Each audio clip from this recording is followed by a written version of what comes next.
अस्सलाम वालेकुम ma'am. Ma'am shall we start? जी जी प्लीज़। अस्सलाम वालेकुम। हम आइटम रिस्पांस थ्योरी का प्रेजेंटर जो है उससे स्टार्ट लेंगे, लेकिन उससे पहले हम क्लासिकल कुरातुल्लाह से रिक्वेस्ट करेंगे कि वो वर्बली क्लासिकल को हमें रिवाइज कर दें जितनी देर तक हमारा वो डिस्प्ले आता है प्रेजेंटेशन का। हाँ जी। So, just for revision, classical test theory, it describes the relationship between observed scores on a test and presumed but unobserved test scores of an examinee. The theory was developed by a psychometrist whose understanding was that there are generally always going to be errors in test measurements, and these errors are random variables and they can be correlated and indexed. So classical theory basically ये कहती है कि student का एक test में जो observed score आता है वो ट्रू एबिलिटी और रैंडम एरर के कॉम्बिनेशन को शो कर रहा होता है. For example, if a candidate completes a numerical reasoning test and the score is 16 out of 20, then the observed score is 16. However, जो उसका कोई भी असेसमेंट जो है वो 100% रिलायबल नहीं होती और हमेशा कोई एरर बीच में जरूर होता है. इसका मतलब ये है कि जो कैंडिडेट है उसका ऑब्जर्व्ड स्कोर जो 16 का आ रहा है वो उसके असल यानी ट्रू स्कोर से डिफरेंट होगा. जो classical test theory based assessments होती हैं, they are used to their goal is to minimize the error component, and they are it is very important that the tests have reliability and validity for the in the classical test theory. Classical test theory जो है it is suitable for small sample size, और इसमें ये assume किया जाता है कि all the items in the test assessment they are giving an equal contribution to the student performance. ये इंडिविजुअल आइटम्स के लेवल पे स्टूडेंट की एबिलिटी को असेस नहीं करती. जैसे और जब इसका डाटा आपको एग्जाम एनालिसिस में मिलता है तो ये डिस्क्रिप्टिव रिपोर्ट्स की फॉर्म में होता है, जैसे descriptive reports of means, standard deviation, item difficulty, इन सब का एक आपको डिस्क्रिप्टिव डाटा मिल जाता है. और इसका एक बहुत सिंपल सा फॉर्मूला है जी, जिसमें लिखा होता है observed score is equal to true score plus error. मेरा तमाम ग्रुप से रिक्वेस्ट होगा कि हम आइटम रिस्पांस थ्योरी पे जाने से पहले मैं तमाम पार्टिसिपेंट से गुजारिश करूंगी कि अपना गूगल मोबाइल ऐप खोलें और उसमें पता करें कि जो क्लासिकल टेस्ट थ्योरी हमें बताती है कि ट्रू स्कोर प्लस एरर, तो एरर में कौन कौन सी चीजें आती हैं. गूगल को इंस्ट्रक्शन दें, एरर क्या क्या हो सकता है वो मुझे चैट बॉक्स में दिखाइए. I am waiting. फिर हम आइटम रिस्पांस थ्योरी पे जाएंगे.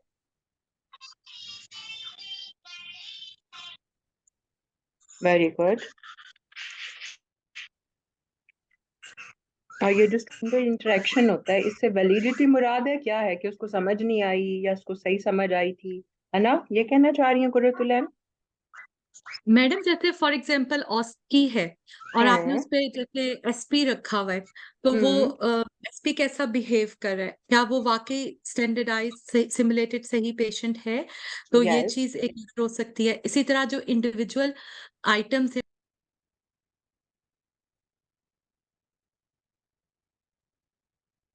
जी, इंडिविजुअल और जिस तरह स्टूडेंट की इंटरेक्शन होती है यानी कि जैसे इन्वायरमेंट उसे कैसे इन्फ्लुएंस कर. फॉर एग्जांपल ऑस्की में टाइम सेटिंग होती है. अगर आप हो सकता है जो आपने स्टेशन सेट किया है वो उतने टाइम के लिए सूटेबल ना हो, इसलिए सारे बच्चों का स्कोर कम आ रहा हो, ये एक एरर हो सकता है. Okay good. और दूसरा भी जी, बहुत अच्छा उन्होंने बताया. उन्होंने कहा कि गेस्ट वर्क आता है.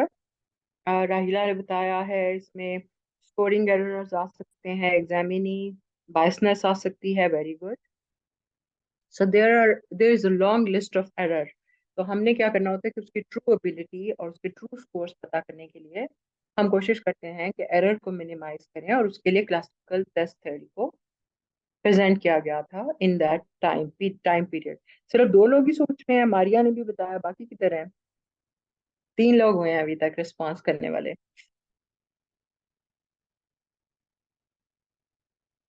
बाकी लोग एरर को जानना नहीं चाहेंगे कि एरर क्या हो सकता है क्लासिकल टेस्ट थ्योरी में। Test related reliability, okay. Environment, very good.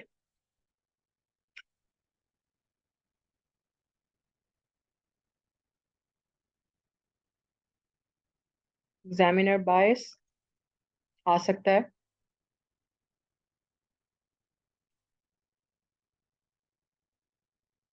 उसमें हम उसके डिफरेंट स्टेशंस के ऊपर, और इसकी इतनी आगे बताइएगा, इसमें मोस्टली रिलायबिलिटी आती है। अभी सीसीटी फॉर्मूला जो हमसे डिस्कस करेगा ना, वो उसका वो वाली टीम हमें बताएगी। कल्चरल बैकग्राउंड, यस, वही लोग हैं जो रिपीट कर रहे हैं, बाकी और किसी की नहीं आ रही। डॉक्टर सजाद देख लें, आपकी अटेंडेंस यहाँ से भी हो सकती है। जी ma'am, I I have informed all of them. तो अटेंडेंस में रिकॉर्ड कर रहा हूँ मैं। मतलब जो चैट बॉक्स में जो लोग बोल रहे हैं, इसका मतलब वही हाजिर और मौजूद है। बिल्कुल। Fine, G. Okay, let's move forward, G. I would request our next presenter to tell us about its item response theory. ये क्या चीज है और इसका function क्या है, and how is it different from the classical test theory? Yes, ma'am. Assalamu alaikum, ma'am. I'm Major Maria. I'm nursing instructor in Institute of Nursing, CMH Lahore Medical College. And I am going to present the item response theory. तो मैंने काफी जगहों से ma'am search किया, इसका material मैंने खुद ही search करना था और इसको प्रेजेंट करना था, तो It's easily इसलिए available on the Google, and I yes, wanted you to make a search and make your presentation yourself.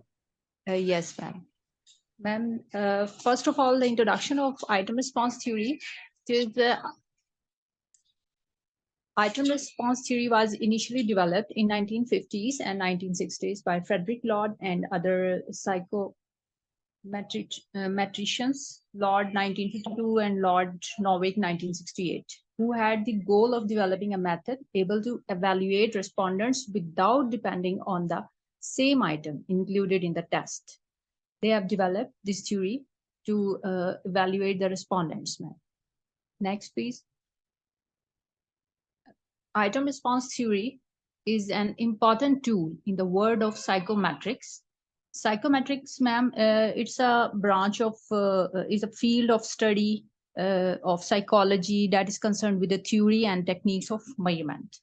And the item response theory is a powerful and flexible statistical model used to measure individuals' characteristics or abilities, which we called the traits, the latent traits of the students, which we are able to evaluate from by applying this theory.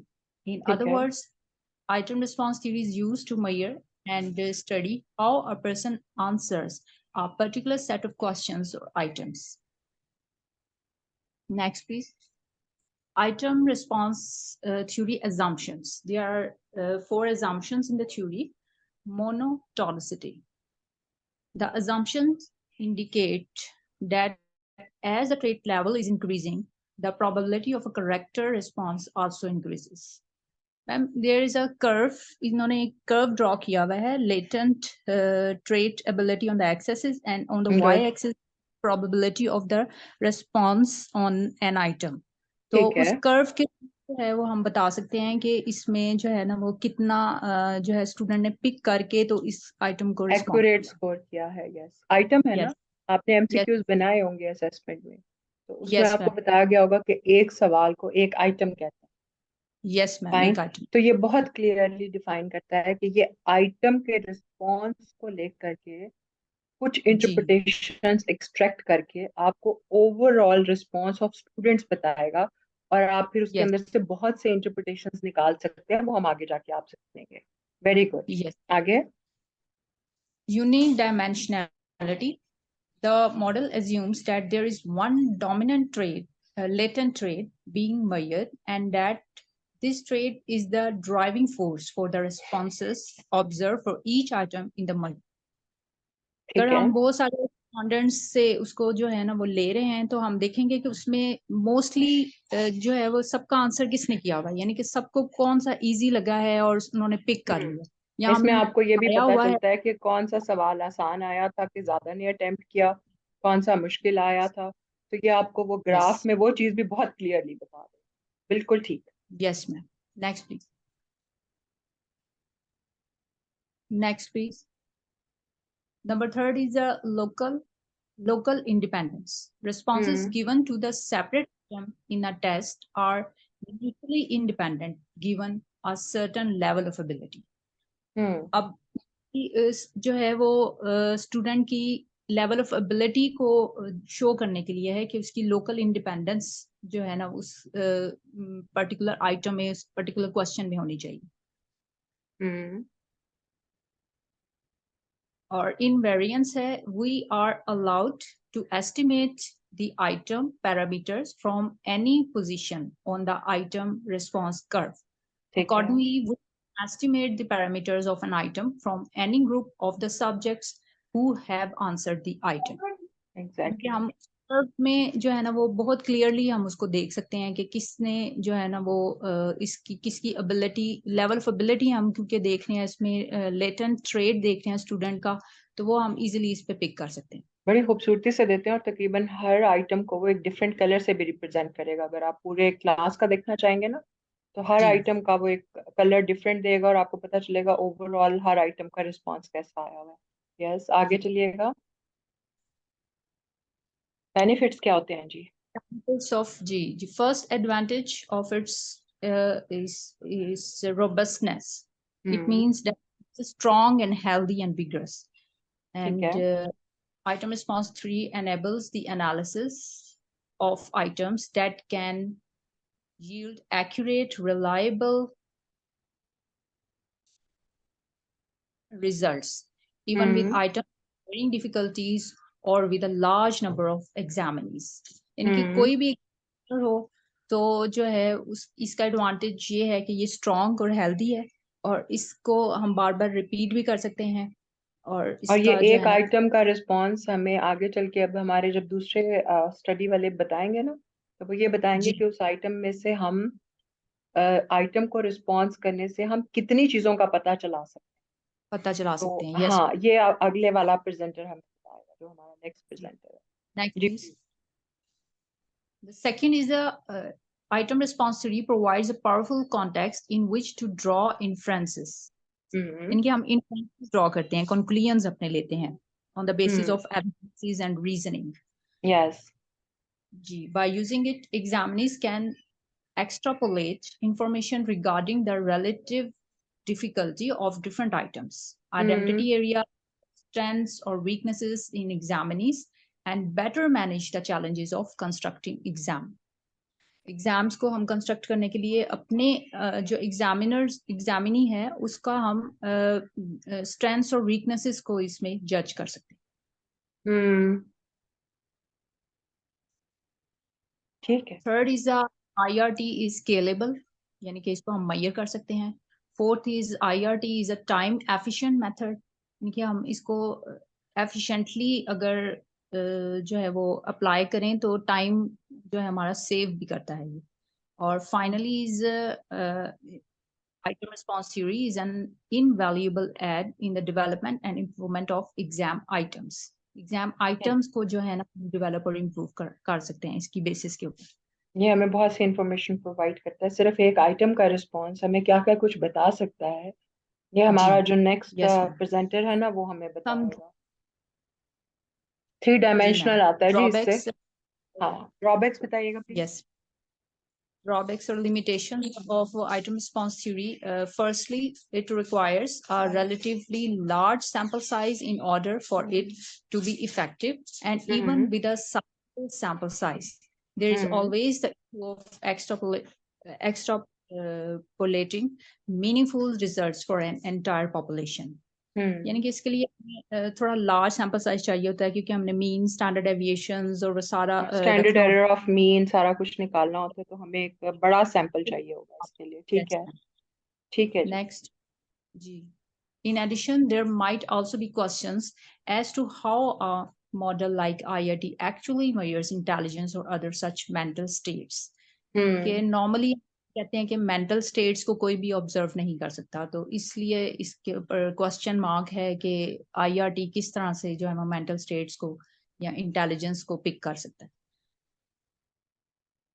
Finally the Item response theory requires considerable expertise to create and use correctly, which added to its cost of implementation. इनके पहले हमने train करना है, फिर train हाँ। होकर जो है ना वो इसको इम्प्लीमेंट कर सकेगा कोई, और फिर उसके मुताबिक जो है ना वो इसको लेकर चलेगा। ऐसे ही है, ठीक। लगेगी इसके ऊपर। In conclusion, item response theory is a valuable tool for designing and scoring tests or assessments, particularly those which include difficult or complex items. Its insight can be applied to both the development of tests and other analysis of results derived from the tests. ठीक है जी, very well sir, thank you so much. अब हमारे house में से कौन sum up करेगा item response theory के मेन कैरेक्टर्स? चैट बॉक्स में अगेन हम देखना चाहेंगे कि आप लोगों ने जो प्रेजेंटर ने प्रेजेंटेशन दी है, और इसमें रिक्वेस्ट करूंगी कि प्रेजेंटर इसमें कंट्रीब्यूट ना करे। बाकी लोगों से मैं देखना चाहूंगी कि आपको आइटम रिस्पांस थ्योरी की क्या समझ आई है। What do you get from the item response theory, what it is? सादा लफ्जों में आप अपने अल्फाज में लिखिएगा please. What did you understand by item response theory? Classical test theory हमें ट्रू स्कोर के बारे में खोज लगाने में हेल्प करती है कि हम उसमें से एरर को इरेज कर दें तो हमें ट्रू एबिलिटी या ट्रू स्कोर मिल जाएगा, जिसमें मेन रोल रिलायबिलिटी का आता है। आइटम रिस्पांस थ्योरी का क्या अजम्पशन था और वो क्यों क्रिएट की गई और वो हमें क्या कुछ बता सकती है? Response theory is a good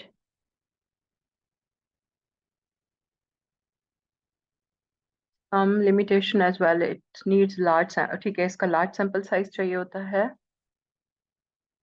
okay, evaluate respondents without depending on the same item included in the test. Fine.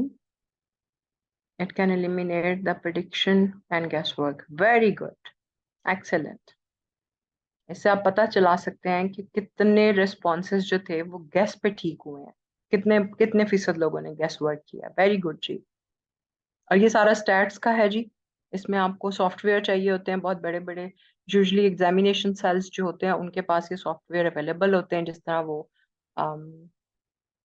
Item analysis करते हैं, डिस्क्रिमिनेशन इंडेक्स निकालते हैं, उसी तरह उनके पास ये आइटम रिस्पांस थ्योरी को असेस करने के लिए भी सॉफ्टवेयर अवेलेबल होते हैं। और जब वो पूरे रिजल्ट्स पे अप्लाई करते हैं तो उनके पास ये सारी चीज़ें आ जाती हैं। फ्लेक्सिबल स्टेटिस्टिकल मॉडल है, साइज बड़ा चाहिए, और ये हमें एक से ज़्यादा 3 डायमेंशनल व्यूज दे सकता है किसी भी रिस्पांस का जो कि एक कैंडिडेट ने अटेम्प्ट किया होगा। इसकी वैलिडिटी और रिलायबिलिटी अच्छी होती है। वेरी गुड, रिलायबल रिजल्ट्स होते हैं। फाइन, मतलब आप उसके ऊपर बेस्ड जो अजम्पशंस बनाएंगे वो किसी हद तक ठीक होती हैं। वेरी गुड जी, सो फार सो गुड, अभी तक हमारा ग्रुप अच्छा जा रहा है। अब मैं अपने नेक्स्ट प्रेजेंटर से रिक्वेस्ट करूंगी जी, जो हमारे क्लासिकल टेस्ट थ्योरी के फॉर्मूलाज का प्रेजेंटेशन जिसके पास था वो हमें प्रेजेंट करेंगे। और किसके पास था? रीडिंग मटेरियल भेज दिया गया था जी। I think so. Major Samina will present. I think so. Okay, is she there? Ma'am ये तो मेरा ख्याल है मेरा है फॉर्मूला राहत वाला है, जो है क्लासिकल, ठीक है, जी क्लासिकल टेस्ट थ्योरी वाला फॉर्मूला जी बुक हमने इसका एक 6 में है। यस पीडीएफ और भेजा था, जी जी और आपने फॉर्मूलाज में गुम नहीं होना था, आपने हमें उसका मैम, मेन नहीं एसेंस। हुई बिल्कुल भी नहीं हुई मैम, मैं आपको भी गुम नहीं करूंगी बिल्कुल ओके मैंने गुड, तो जस्ट टू द पॉइंट उसको थोड़ा करने की कोशिश की है, तो यस, देखते हैं मैम, वेरी मैं गुड। ट्राई करती राहत हूँ, आपको आज हूँ आपके साथ। आपको होस्ट में बना दूं, आप स्क्रीन शेयर करेंगी? मैं ट्राई करती हूँ। क्लासिकल टेस्ट थ्योरी फॉर्मूलाज हैं एक्चुअली, तो लेकिन जैसे मैंने मैम को थोड़ा वो फॉलो करने की कोशिश की और फॉर्मूलाज में नहीं गई हूँ, हाँ, तो इसलिए कि मेन वो मेन आपको चीजें सिर्फ ओके, मैं उसको जी क्लैरिटी डिस्क्लेमर दे देती हूँ।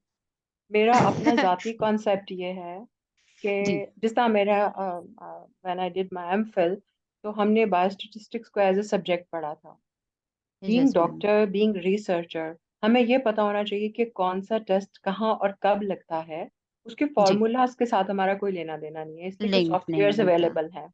आपको ये यस पता मैम, होना चाहिए कि आपने डायरेक्शंस कैसे देनी है, आपको उसकी एग्जैक्टली, इंटरप्रिटेशंस आनी चाहिए। होपफुली जो आपकी असाइनमेंट्स आएंगी वो आपके साथ इंटरप्रिटेशंस के ऊपर काम करवाएंगे, ठीक है। यस तो वो चीज़ आप वहाँ राइट सीखेंगे। यहाँ आपने मेन ट्रस्ट और मेन एसेंस लेके जाना है कि थेरीज ये दो हैं क्या, और ये कहती क्यों है, और हम ये सारा चक्कर क्यों लगा रहे हैं, मतलब क्यों कर इसकी रहे हैं मतलब वजह ही क्या है भाई, जरूरत क्या है।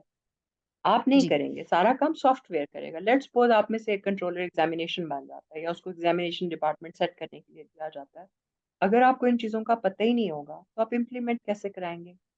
So this is the thing where you are supposed to learn all these things, how an assessment can be dissected. ये अटोस्पी होती है आपके असेसमेंट की, पोस्टमार्टम है यस सारा, ठीक है। यस तो बस इतनी यस सी साइंस है। अब हम शुरू करते जी नेक्स्ट स्लाइड हमारे प्लीज नर्सिंग में भी बायोस्टैटिस्टिक्स एक पूरा सब्जेक्ट है मैम, और ये हैं। जी बिल्कुल, पूरा पढ़ती हैं, और एसपीएसएस में डाटा अपनी हाँ जी रिसर्च में वो यूज करते हैं सारी कैडेट्स ना। जी बिल्कुल ऐसा है। ये हमारा है सब्जेक्ट इस जिसमें हम classical test theory almost hmm, all discussions of reliability in testing begin with what is known as classical test theory, also yes, known as classical true score theory. True score क्या है इसको भी हम देखते हैं. CTT assumes that each person has a true score that would be obtained if there were no errors in measurement. So yes, a person's true score is defined as the expected number of correct scores over an infinite number of independent administrations of the test. A person's latent trait is never observed. जैसे कि हम्म, वो IRT में है तो वो उसमें latent traits जो हैं वो मेजर होते हैं, बट इसमें जो क्लासिकल टेस्ट थ्योरी के फार्मूलाज हैं इसमें हम लेटेंट ट्रेट्स को मेजर नहीं करते, बट ठीक है, estimated by an observed score with some measurement error. तो गुड, कुछ ना कुछ मेजरमेंट एरर की इसमें गुंजाइश रहती है. IRT में ये गुंजाइश बहुत कम है, बट इसमें कुछ ज्यादा है. ठीक है, नेक्स्ट स्लाइड में है next slide please. Reliability analysis, reliability पे हमने काफी बात कर ली. वैसे इसमें ये है कि the test retest reliability is an estimation of reliability based on the correlation of two equivalent forms of tests. Hmm, Correlation between the split halves is a reasonable measure of the reliability of one half of the test, hmm, and reliability of the entire test would be greater than the reliability of either half taken alone. इसमें इसको ma'am बता दीजिए जरा। जी ma'am, इसमें दो तरह की चीजें हैं. जैसे हम इंटरनल असेसमेंट आजकल बना रहे हैं अपने हम्म, स्टूडेंट्स की सेमेस्टर वाइज, ठीक है, जो इंटरनल असेसमेंट है. तो मैम उसमें जो डिफरेंट किस्म के टेस्ट हम ले रहे हैं, कुछ उसमें क्विज हैं, कुछ सेशनल टेस्ट हैं, कुछ उसमें मिड टर्म भी आएगा. तो ये इसमें इसको हम लेंगे first half, as first half. तो उस फर्स्ट हाफ का ये है मैम, रिलायबिलिटी एनालिसिस में ये होगा कि जैसे मैं अगर पढ़ा रही हूँ और मैं खुद वो टेस्ट ले रही हूँ, तो डेफिनेटली वो उतनी ही पढ़ाई में से आ रहा होगा जितना मैंने पढ़ाया या जितना मैंने करवाया स्टूडेंट को. और अच्छा ये फर्स्ट अच्छा, हाफ का हो इसमें जाएगा नहीं नहीं, ये. इसमें नहीं जी नहीं, मैं आपको बताती हूँ माय डियर। जी ये जी. जो split half test retest reliability होती है ना, इसमें हम्म. हम एक ही टेस्ट जो हमने शुरू में याद किया था वन. कि एक जी ही टेस्ट हाफ आपने वन सेम ग्रुप हाफ. पे रिपीट करना है, तो बिल्कुल उसी ऐसे ही टेस्ट है. को आप हाफ में डिवाइड करके उसको भी हाँ मेजर करते हैं, तो वो स्प्लिट, वो सेम टेस्ट होता है, सेम ग्रुप वो ऑफ सेम पीपल होता है। सेम होता है, बट वो मतलब उसमें ये जो एरर्स है ना, वो वहां हाँ पे आ सकते हाँ, हैं ना, कि जो मैंने अपने लेवल पे बनाया या फिर जो यूनिवर्सिटी फाइनली टेस्ट वो एक ले चेक रही किया है, जाता है, ये वो उसकी होगा सेम. डेप्थ देता है। यस, वो हमें जी उसकी डेप्थ देता है, हमने कंफ्यूज नहीं करना हमारे पार्टिसिपेंट्स को। जी तो जी स्प्लिट बिल्कुल. हाफ रिलायबिलिटी ये होती है कि एक ही टेस्ट जो कंस्ट्रक्ट किया गया, लेट्स सपोज एक ही उसके टेस्ट. 100 सवाल हाँ थे, 100 आइटम्स थे, बिल्कुल तो बिल्कुल हम उसके बिल्कुल 50 बिल्कुल की रिलायबिलिटी अलग चेक कर लेंगे और 50 की अलग करेंगे, और फिर हम उसका अलग कंट्रास्ट करके करेंगे देखेंगे कि कहीं कोई गड़बड़ तो नहीं है, ऐसा तो कहीं नहीं है क्या कि है. एक हाफ ज्यादा अच्छा दे रहा है, और फिर हम जी उसके जी डिफरेंट इंटरप्रिटेशंस निकालें। फाइन, सिर्फ फिर इतना समझना निकालेंगे. है ना। जी ओके ग्रेट, आगे चलिए। हाँ. नेक्स्ट आइटम एनालिसिस आ जाएगा. तो item hmm, analysis within the classical approach often relies on two statistics for evaluating single item. P value है इसमें और point biserial correlation coefficient है। पी ठीक वैल्यू है। हम यूज करते हैं जहाँ पे हमने हाइपोथेसिस टेस्टिंग करनी होती है to help decide whether to reject the null hypothesis. And जो point biserial correlation coefficient है उसमें दो तरह के हमारे पास वेरिएबल्स होते हैं, एक कंटिन्यूअस वेरिएबल होता है और डाइकोटोमस वेरिएबल होता है। तो उसमें दोनों वैल्यूज जो हैं उसको लेके हम चलते हैं। And the typical referred as item difficulty. तो अब ये हमें रेफर करता है टू आइटम डिफिकल्टी की तरफ। यस। मतलब वो किस लेवल तक हमने बना लिया पी वैल्यू को यूज करके, point biserial correlation coefficient को, और ये फिर हमें आइटम डिफिकल्टी की तरफ लेके जाएगा, जो कि मेरी नेक्स्ट है स्लाइड। ठीक है जी। Next please. इसमें बाय सीरियल कोरिलेशन कोफिशिएंट जो है ना उसमें भी item correlation with all of the items and it provides an index of differentiating power of item which is typically referred to as item discrimination. अब discrimination and difficulty ये दो चीजें आ गई हैं। नेक्स्ट प्लीज, नेक्स्ट स्लाइड करें आप। Next में फिर item difficulty. Again item difficulty जो है उसमें भी दो तरह का वो है। Item difficulty of an item is proportion of student who answer that particular item correctly. अब करेक्टली जो कर लेते हैं वो आइटम डिफिकल्टी को शो करता है, बट ये दो तीन तरह की डिफिकल्टी बनेगी, माइल्ड मॉडरेट होगी या फिर मोस्ट डिफिकल्ट में आ जाएगा। So the item difficulty of a question is useful in assessing whether it is appropriate for the level of the students taking the test. Okay, ये आप आगे Uh, पढ़ेंगे भी।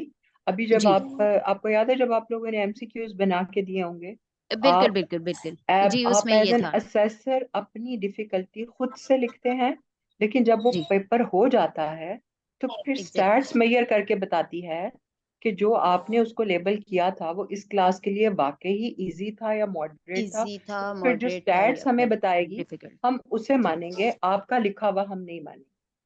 ठीक है, एग्जैक्टली तो ये अभी ऐसे आप ही है डिटेल में पढ़ेंगे इसलिए हम इसको छोड़ देते हैं। आगे से जी। पूरा as they don't discriminate between students with different rates level। Yes. इसमें यह है कि डिफिकल्टी के लिए फिर हमें डिफरेंट वो देखना पड़ेंगे। नेक्स्ट है डिस्ट्रक्टर एंड ऑप्शन एनालिसिस। इसमें अगेन उसी तरह है कि डिस्ट्रक्टर्स जो हैं वो आपके किस लेवल के बने हुए हैं। गुड डिस्ट्रक्टर्स जो हैं वो would attract about the same proportion of examinees, कि वो उसी तरह एक राइट आंसर की तरह से जो है वो डिस्ट्रैक्ट कर सकते हैं आपको, अगर इतने अच्छे आपने बना लिए तो in distractor analysis examinees are divided into three ability level: lower, middle and upper third of the sample based on their total test score. The proportions of examinees who mark each option in each of the three ability levels are compared. In the lower ability level, we would expect to see a smaller proportion of examinee choosing the correct option. तो ये most difficult होगा जिसमें बहुत कम लोगों ने correct answer किया होगा, and a larger proportion of them making the incorrect options. तो फिर वो इनकरेक्ट ऑप्शंस को चॉइस कर लेंगे। क्यों? क्योंकि डिस्ट्रक्टर आपने इतना अच्छा बना दिया कि वो उसने अटैक कर लिया एग्जामिनीज को। ठीक है। तो इसमें भी वही तीनों चीजें हैं, upper middle and lower level of destruction का, सॉरी डिफिकल्टी का। ठीक है ये वाला आ जाता है। देन कंपैरिजन है, नेक्स्ट प्लीज करते हैं। Comparison of item response theory. According to Fenn, some of the advantages of CTT are its relatively weak theoretical assumptions, which make CTT easy to apply in many testing situations. अब testing situations में ये एक week इसको वो लिया जाता है, theoretical assumption ली जाती है। वीक इसलिए कि आईआरटी हमारे पास एक बेस्ट ऑप्शन आ जाता है इसके वो बाद। ज्यादा बारीकियों के साथ डील करती है, ये जरा एग्जैक्टली हमें मोटा मोटा बता देता है। यस मैम, ठीक है, एक चेस्ट इसके एक्सरे है ये पहले वाला यस, और और वो वो जो है वो एमआरआई कर एमआरआई देता के है। रिजल्ट्स देता है, वो हमें एक्सीलेंट एक्सीलेंट, एमआरआई के क्या रिजल्ट्स दे खूबसूरत देता बात किया आपने। बिल्कुल, आपने बिल्कुल इसका है जी मेटाफॉर बिल्कुल ठीक यूज किया है, लेकिन जी दोनों के इस्तेमाल अभी भी कायम है। डिपेंड जी करता है जी कि हम किस लेवल पे प्ले कर रहे हैं, और हमें एग्जैक्टली एक्सरे कराना है और हमें जी MRI की नहीं जरूरत तो हम एक्सरे काम चला लेंगे। एक्सरे अगर से वो काम कोई बहुत चलाएंगे हाई लेवल का है और हमें बहुत डेप्थ चाहिए तो फिर हम IRT यूज कर लेंगे। ठीक है, देन हम MRI तक जाएंगे एक्सीलेंट, बिल्कुल बहुत खूबसूरत बात है जी। Although CTT's major focus is on test level information, item statistics such as item difficulty and item discrimination are also an important part of the CTT model. Yes, ठीक है। नेक्स्ट में है इसकी शॉर्टकमिंग्स हैं the person statistics such as observed score and the item statistics such as item difficulty and item discrimination are sample dependent मतलब जैसे अभी हमने IRT पहले देखा था तो वो उसमें हमारा सैंपल डिपेंडेंट कम था बल्कि वो उसमें हमने बाकी बारीकियां देखी कि टेस्ट किस टाइप का होना चाहिए और कितने लोग जो हैं वो इसको कर पाएंगे लेकिन इसमें हम सैंपल डिपेंडेंट भी हैं इसकी एक छोटी सी एग्जांपल ये है कि अगर एक चीज हम फर्स्ट ईयर BSN को दे रहे हैं एक टेस्ट और फोर्थ ईयर BSN को तो वो फिर उसमें डिस्क्रिमिनेशन भी आ जाएगी और डिफिकल्टी इंडेक्स भी आ जाएगा क्योंकि फर्स्ट ईयर का नॉलेज उस लेवल का नहीं होगा और फोर्थ ईयर जो है वो उसको ज्यादा बेहतर और बहुत अच्छे तरीके से कर पाएगा और फोर्थ ईयर क्लिनिकली भी उससे अवेयर होगा तो देन जो है वो उसके उसमें लिए डॉक्टर राहत, थोड़ा इजी हो जाएगा राहत उसमें एक चीज ये भी यस है मैम कि हम सेम पेपर की आइटम डिफिकल्टी और सेम क्लास में डिस्क्रिमिनेशन भी निकालते हैं डिस्क्रिप कि जी कितना आइटम्स जो थे वो लाइक जी स्टूडेंट जी से ज्यादा किए। ये जब आप डेप्थ में पढ़ेंगे ना बड़ी इंटरेस्टिंग बिल्कुल है। बिल्कुल मैम ये इसमें हाँ, सैंपल डिपेंडेंट उन्होंने या वर्ड यूज किया हुआ है ना तो ठीक है, सैंपल को भी हमें देखना पड़ेगा सही सही। theoretical difficulties in some measurement situations such as test equating computerized hmm, adapting testing अब ठीक है। ये है कि सिचुएशन डिपेंडेंट भी ये हो जाता है हम्म जैसे मैंने स्टार्ट में ही मैम आपको बताया कि हम 2 दिन से सिर्फ सुन रहे थे और बोल रहे थे तो अभी आज हमें करना पड़ा तो ये ओके, हमें कंप्यूटराइज्ड एडेप्टिव टेस्टिंग में डाल दिया आपने तो हाँ उससे भी ये मतलब ये CTT नहीं होना चाहिए था ये IRT होना चाहिए था तो हाँ, ताकि लेकिन हम जो इसमें है ना वो इसमें आप ये ज्यादा देखें बेटर कि आज आप एक्टिव लर्नर हैं। एग्जैक्टली ये तो है आज मैम आपने सारा इसमें काम खुद इसमें करके सीखा है इस एंड आई एम जस्ट बिल्कुल facilitating. Ma'am and initially I जी जी told you I am your learning partner. मैं कोई टीचर नहीं हूँ, मैं कुछ नहीं हूँ, मैं सिर्फ आपका लर्निंग पार्टनर हूँ। आप भी सीख रहे हैं, मैं भी सीख रही हूँ। ठीक मैम ये आपकी हम्बलनेस है है। अदरवाइज तो आप ही हमें करा रही हैं चलिए okay ma'am thank you so much thank you सो ये मच, वेरी मेरे वेल इतना ही प्रेजेंटेड था जी। मेरे उसमें यस आर्टिकल के अंदर लेकिन इतना ही था आई होप कि जी ये सारी रीडिंग मटेरियल आप सबके पास मौजूद रहेगा, क्योंकि मैम जब आप मैंने लोगों ने, व्हाट्सएप पे कर दिया हाँ, जी क्योंकि जब आप लोगों ने मॉड्यूल का असाइनमेंट करना है ये सारी चीजें आपको वहाँ चाहिए होंगी। और अभी तो यस आप जस्ट एक ओवरव्यू ले रहे हो ना, तब आप इन यस डेप्थ से पढ़ोगे। ठीक, बिल्कुल चलें जी। एग्जैक्टली हमारा अगला प्रेजेंटर कौन है जी? AME Guide number 57. It stands for Africa, Middle East, and Eastern Europe. Hmm, Actually, this is an umbrella under which the guidelines and the theories are formed for internationally. And ये बनाई गई थी basically guidelines ताकि assist कर सकें different organisations को in the world कि वो मेडिकल एजुकेशन को स्मूथ कर सकें। ठीक है। और ये थ्योरीज जो हैं इसका ब्रीफ इंट्रोडक्शन है। In this AME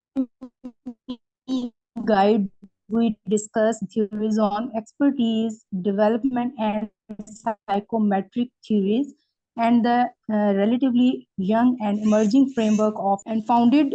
It is founded in 1972 in Copenhagen, set up to foster communication among the medical educators, part of 350 medical schools across 31 countries in European region to support the Organization for Medical Education. ठीक है। Next introduction थोड़ा सा और इसका है कि there are no specific theories that are uniquely related to assessment in medical education. There are many theories in adjacent fields, however, that can be informative for assessment in medical education, and in the recent decades, they have proven their value. In this ठीक है AME guide, we discuss the theories on expertise development and psychometric theories, and the relatively young and emerging framework of assessment for learning. ठीक So the purpose of theory is validity, reliability, and enhanced practicability, authenticity, transparency, fairness, and equity.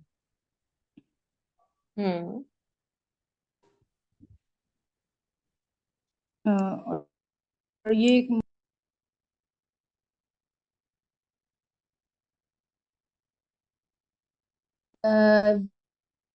Assessment जो है वो interlink है instruction से और curriculum से, और ठीक है असेसमेंट उसी वक्त ही अप्रोप्रिएट होगी जब ये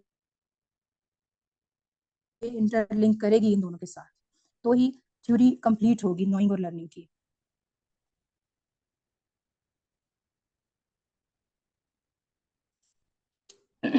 और जो मुझे रीडिंग मटेरियल मिला था उसमें से मैम ये एसेंस निकाला था कि इसका ओवरव्यू ये था कि एक्सपर्टीज जो थ्योरीज हैं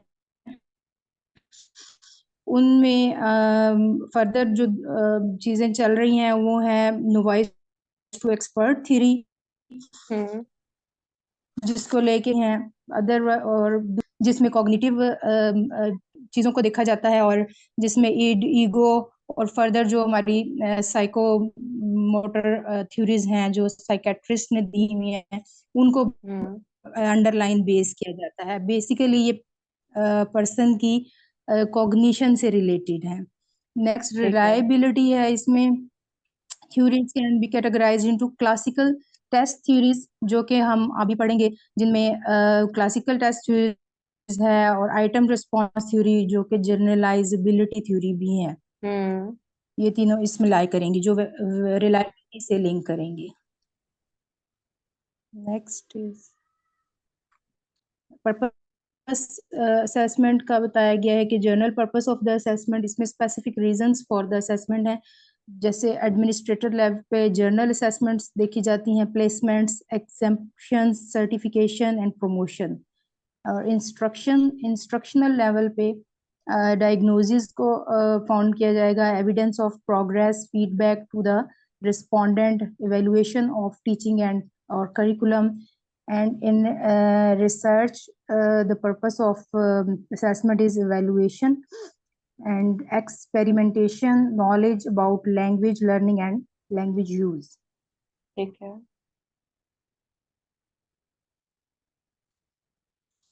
और इन थ्योरीज की क्यों जरूरत है उसके लिए ये था जो मुझे पॉइंट बेसिक लगा, good quality development of assessment in medical education, and validation arguments to defend the principles and assessment results really represent and doubt which issues are date.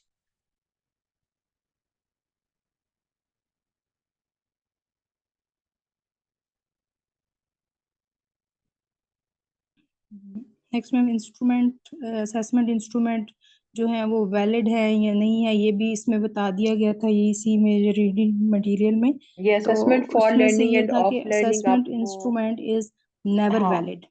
हाँ ये आपको फॉर और ऑफ का कल लास्ट डे बता दिया yes गया ma'am, ये होगा ना। इसमें ओके ये फाइन मैं बता दिया था, एक स्लाइड बना दी। इट इज ओनली जी मैम, स्पेसिफिक गोल और specific goals and assessment for learning is formative for formative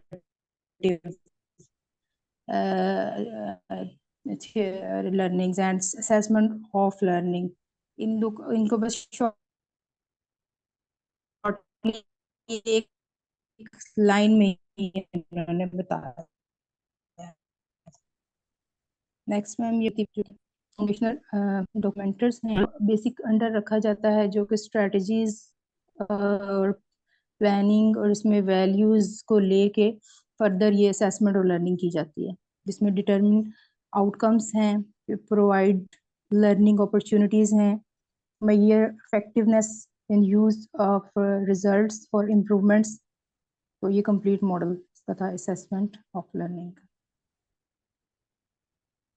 ji ma'am, all three approaches have specific advantages and disadvantages and different areas of application.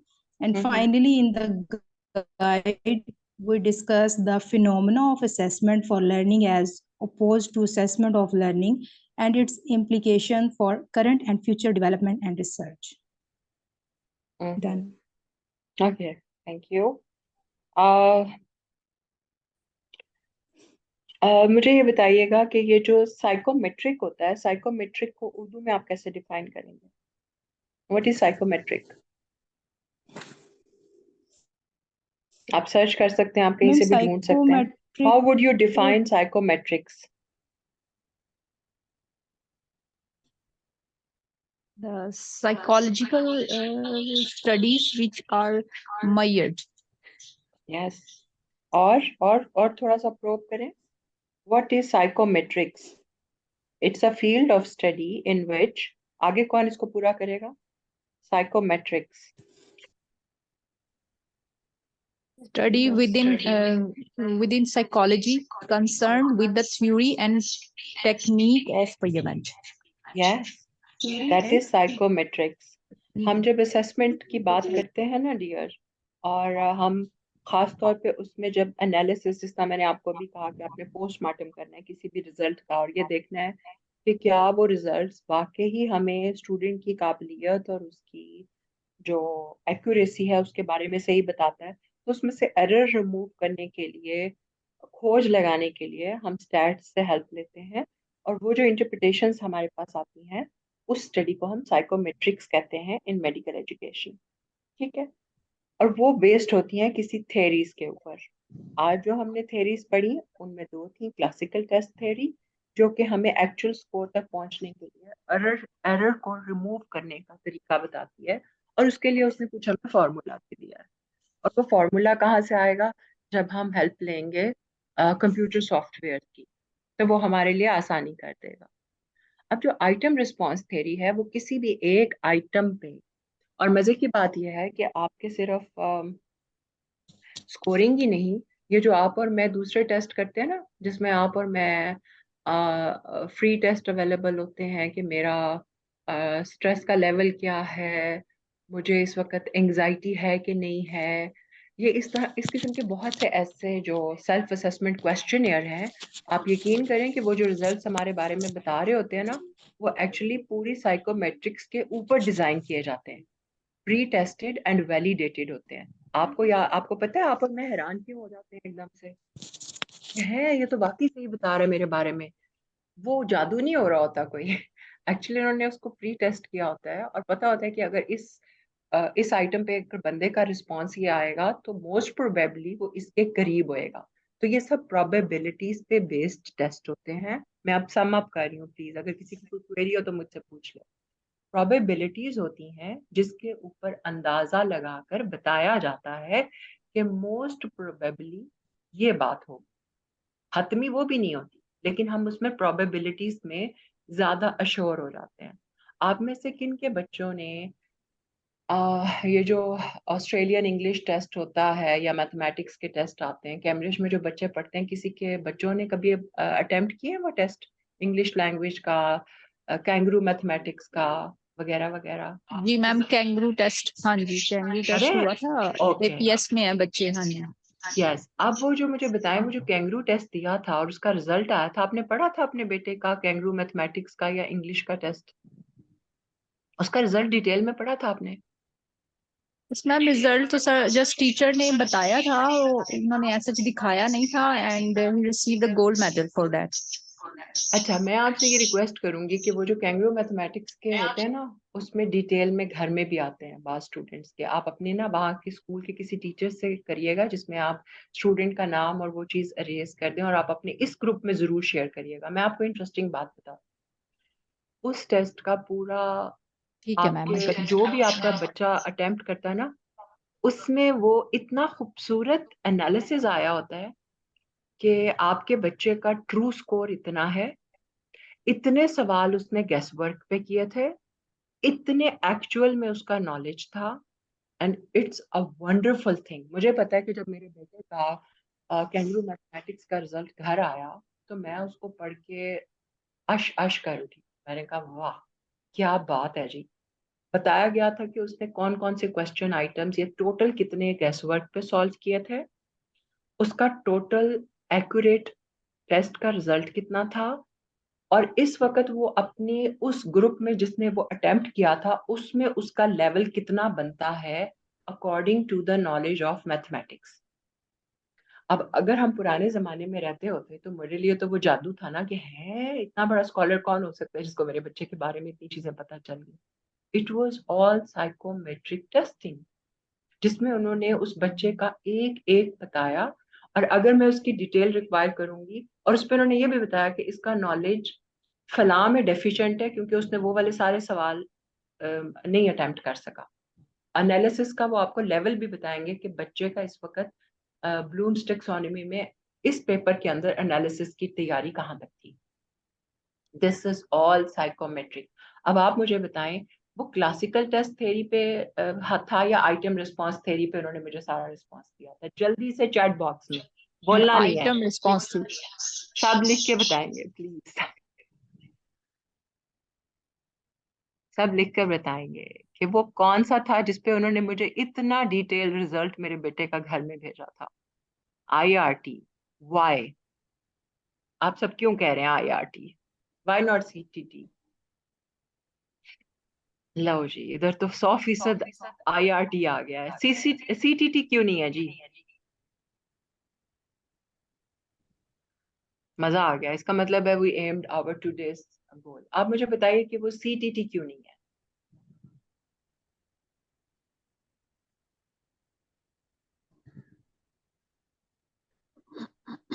Why not it is CTT?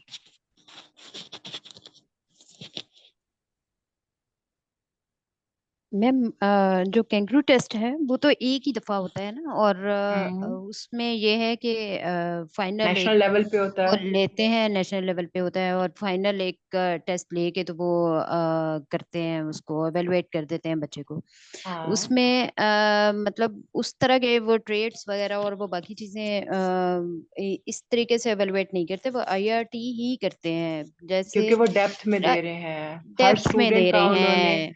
Her exactly student का उन्होंने वो हर software से analysis अलग निकाला अ, और मजे से निकाला, लिख के और फिर वो भेजा। आपको घर भी भेजा, और फिर वो स्कूल लेवल पे भी उनको किया, तो एवेलुएशन जो है ना उनकी IRT पे हुई, मतलब कंप्लीट और इन डेप्थ हुई। यस, मैं आपसे रिक्वेस्ट करूंगी कि जिनके बच्चे वहां पढ़ते हैं वो ना किसी टीचर से रिक्वेस्ट करके जिसमें स्टूडेंट का नाम और वो चीज रिमूव कर दी जाए, लेकिन आपको सिर्फ ये दिखाया जाए क्योंकि आपने वो टेस्ट रिजल्ट्स के देखने हैं कि आइटम रिस्पांस थ्योरी एक्चुअली कहाँ तक काम कर सकती है, और यकीन माने वो close to the true score बताती है हमें। और वाकई जब मैंने रिजल्ट पढ़ा तो मुझे पता था कि मेरे बेटे की अंडरस्टैंडिंग लेवल मैथमेटिक्स में कहाँ तक है, और उन्होंने उसका बिल्कुल ठीक एनालिसिस दिया था उस पेपर पे जो उसने अटेम्प्ट किया था, क्योंकि उसमें उनके डिफिकल्ट क्वेश्चंस भी थे, इजी भी थे, और गेस वर्क का उन्होंने IRT से अंदाजा लगा लिया ये देख के कि इस बच्चे का एक्चुअल नॉलेज कितना है और इसने कितने सवाल जो थे वो गेस पे ठीक कर लिए हैं, क्योंकि कुछ गेस पे वो गलत करके आया था। तो वो ये सारा स्टैट्स आपको बता देता है। फाइन। और सिमिलरली जो आप अपने एंजाइटी टेस्ट करते हैं, इवन फेसबुक पे जो कुछ क्वेश्चनियर्स आते हैं जिसमें वो आपकी पर्सनैलिटी के बारे में आपको बताते हैं, आपकी पर्सनैलिटी टाइप बताते हैं, और आपको लगता है कि yes this is very close to my real self, तो वो पीछे सारे साइकोमेट्रिक इंस्ट्रूमेंट्स के ऊपर डेवलप करके टेस्ट करके फिर इम्प्लीमेंट किए जाते हैं। तो आज के बाद आप जब भी कभी इस किस्म का कोई क्वेश्चनियर अटेम्प्ट करेंगी तो आपको पता होगा कि इसके पीछे थ्योरी कौन सी है और टेस्ट कौन से अप्लाई किए जाते हैं। आज से रिलेटेड अगर आपका कोई भी सवाल हो तो आप मुझसे कर सकते हैं, क्योंकि इसके बाद अगर हम आपका 1.5 घंटा स्किप कर रहे हैं तो उसके लिए मैं आपको वो जो हमारा एक आर्टिकल रह गया था उसकी एक रिटन असाइनमेंट दूंगी तो हम क्लोज करेंगे, वरना फिर हम अपना सेशन 3 बजे तक करेंगे। आप लोग मुझे बताओगे कि आपने क्या मैम रिटर्न असाइनमेंट दे दें। Written असाइनमेंट मैं assignment. दूं? हाँ, रिटन असाइनमेंट मैं दूंगी, लेकिन फिर वो आपके जितना 28 का ग्रुप है वो सजाद साहब मेक श्योर करेंगे कि वो उसको रिटन असाइनमेंट मुझे वहां तक पहुंचाएंगे। सजाद साहब आप जी मैम। बताइए, जी क्योंकि मैम, तभी आपके मैं कन्वे कर क्रेडिट दूंगा आवर्स, ग्रुप में मैसेज। हाँ क्रेडिट आवर्स तभी पूरे होंगे, वरना क्रेडिट आवर्स पूरे नहीं आज होंगे नहीं पूरे मेरे। होंगे मैम। जी बिल्कुल। तो हमारा जो आर्टिकल एक रह गया था ना, जो असाइन नहीं हुआ था सजाद साहब, वो आपने पूरे ग्रुप को पोस्ट करना है। And they are suppose to write under the headings जो मैं आपको लिख के भेजूंगी। उन्होंने उसको उसी तरह स्ट्रक्चर करना है। और प्लेजरिज्म चेक होगा, कॉपी पेस्ट वाला हुआ तो उनको फिर उससे बड़ी असाइनमेंट दी जाएगी। ये चीज़ें प्लीज़ हम उसके साथ लिख देंगे। और वो एक्चुअली इतना खूबसूरत और डिटेल्ड है कि वो सॉफ्टवेयर के बारे में बात कर रहा है। ये जो हमने आईआरटी और ये सारा कुछ किया ना, उसमें वो सॉफ्टवेयर के बारे में सब कुछ बताता है। तो बड़ा इंटरेस्टिंग है। आई एम हैप्पी कि वो तकरीबन 28 के 28 पार्टिसिपेंट्स हमें सॉल्व करके भेजेंगे। आप फोल्डर बना के फिर मुझे ईमेल कर दीजिएगा सजाद ओके साहब। मैम। ओके ठीक है, मैम। तो मैं ओके। आपको उसके ऊपर दे दूंगी। अगर किसी का रीडू हुआ तो मैं आपको वो भी बता दूंगी। Okay ma'am. तो okay. This is a homework to compensate the credit hours for 2 hours जो हमने अभी क्लास के इन्होंने स्किप करे हैं आप संडे वाले दिन। एग्रीड? कोई सवाल प्लीज आप हो तो आप पूछ लें। आज हमने सिर्फ 2 क्लासिकल टेस्ट थ्योरी और आइटम रिस्पॉन्स थ्योरी को समझना था, और इससे रिलेटेड जो एक्सटेंसिव असाइनमेंट्स होंगी वो आपको मॉड्यूल के एंड पे मिलेंगे। Any question please?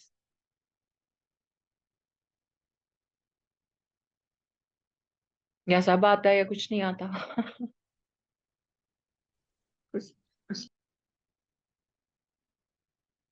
Okay fine, I thoroughly enjoyed. अच्छा आ गया। ओके, लोग थोड़े थे लेकिन हमें बहुत मजा आया आपके साथ काम करने का। I thoroughly enjoyed working with your group. और मुझे मजा आएगा कि आप लोग मेरा जो रिमेनिंग आर्टिकल है उसकी असाइनमेंट टास्क मैं भी सजाद साहब को लिख के भेजती हूँ, ये आपके ग्रुप में पोस्ट करेंगे। And that would be mandatory for all those even who have not joined, वो सब करके भेजेंगे। Okay ma'am. अगेन हाँ, मैम, और मैं उसमें सॉरी फॉर इनकन्वीनियंस, बीच में नेट का थोड़ा सा इशू आ गया था जो प्रेजेंट नहीं हो सका। I think so last slide थी वो वो। समीना की थी, उन्होंने वैसे भी जी जी जाना था, वो कोई इशू जी। नहीं है। आप इनके ग्रुप में हर चीज शेयर कर दें, इनकी ओके प्रेजेंटेशंस मैम। भी। और उन लोगों के लिए, और इसमें मजा ये होगा कि जो लोग आज हमारे साथ ऑनलाइन नहीं थे, आप ये भी मेक श्योर करेंगे कि उनको भी वो आउटकम वो सीख लें जो आज वो अटेंड नहीं कर सके, क्योंकि असाइनमेंट तो उनको भी करके भेजनी पड़ेगी। Okay ma'am. ठीक है ओके ना? मैम। तो मैं आपको लिख थैंक के अभी थोड़ी देर तक व्हाट्सएप कर देती हूँ। जी बहुत मैम। शुक्रिया जी, आप सब लोग अपना लंच एंजॉय करें, संडे करें, लेकिन इसके बदले में आपको असाइनमेंट करनी पड़ेगी। और जो नहीं आए वो आप सब लोगों से लड़ेंगे कि तुमने अपने साथ साथ हमें भी फंसा दिया, सही क्योंकि किया मैडम, उन्होंने छुट्टी से मजा किया, वो भी फंसे। तो वो ये फंस जाएंगे ना कि भाई ऑनलाइन में तो चलो रिकॉर्डिंग देखनी थी, अब इन्होंने हमें अपने साथ मरवा दिया, असाइनमेंट करनी पड़ी। लेकिन आप पे लाजिम है मैम कि आप कॉन्सेप्ट्स हम उनके क्लियर करा दें। बिल्कुल, लेकिन ये है कि हम बेनिफिट में रह गए ना मैम, कि हमने सेशन डेफिनेटली। भी अटेंड कर लिया और इन डिटेल हमने आपके भी नॉलेज को वो ले लिया और हमने अपना कॉन्सेप्ट्स भी क्लियर थोड़ा हो, बहुत जो है बेसिकली वो कॉन्सेप्ट्स शेयर क्लियर कर हो लिया। जाए। तो यस। कॉन्सेप्ट क्लियर हो गए बिल्कुल। यस। तो वो ये अगर नहीं कोई कर पाए तो अब उनके लिए थोड़ा डिफिकल्ट तो होगा डेफिनेटली। नहीं, आप लोग उन्हें समझाएंगे ना, आपकी लर्निंग और अच्छी हो जाएगी। जी मैम, एग्जैक्टली। इंशाल्लाह हम थैंक यू, ट्राई ठीक है थैंक ना? यू करेंगे। मैम। तो I hope thank you so we much ma'am. Thoroughly enjoyed today. मुझे तो बहुत मजा आया आपके ग्रुप के साथ काम करने में।